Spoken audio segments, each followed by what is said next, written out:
much. And there's something about this much of it always makes me smile and laugh and brings back such wonderful memories.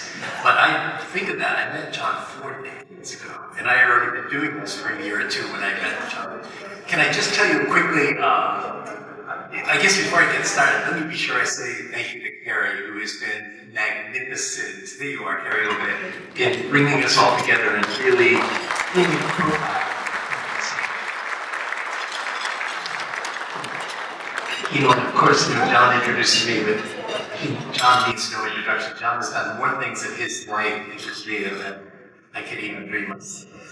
But I want to say one particular thing, because the Weintraub family is here, and you're not realizing you'd be here, but my first introduction to homelessness was back in 1984, when Rich gave me one of his legendary tours of the Tower of Pine Street Inn.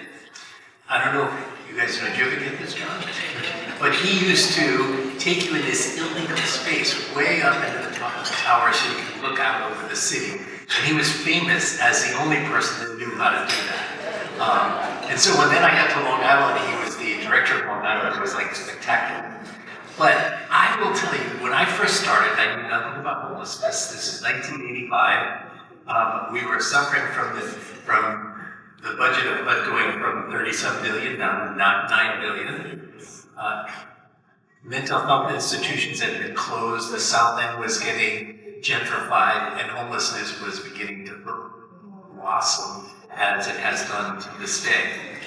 I can remember thinking, I worked at Pine Street Inn once on Monday, Wednesday, Friday nights, and Tuesdays and Thursdays I had to go out to Long Island and be the doctor out there.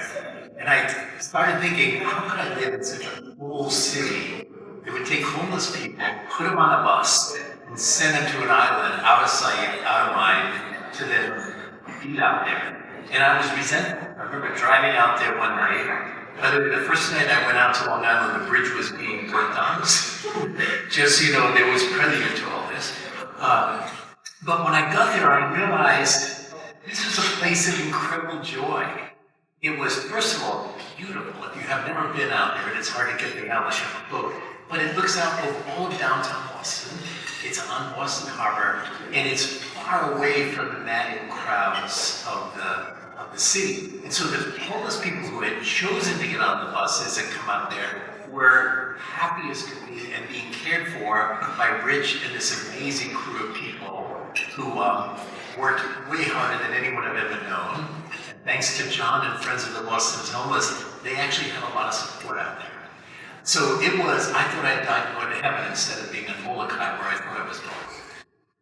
But what I soon learned is that, and this was, by the way, this was the city of Boston, it's homeless services, it was running this, as you know. And John came along and said to the mayor, how can we help? And the mayor gave John all sorts of things to do that most of us would never really consider doing, like helping out with cleaning, helping painting, helping doing all these things. And the Friends of Boston's Homeless, that's what they did. They became the connective tissue that really made life joyful out there. And it took all of the doldrums and made them really sparkly. And I had a huge admiration for what you have all done at that point.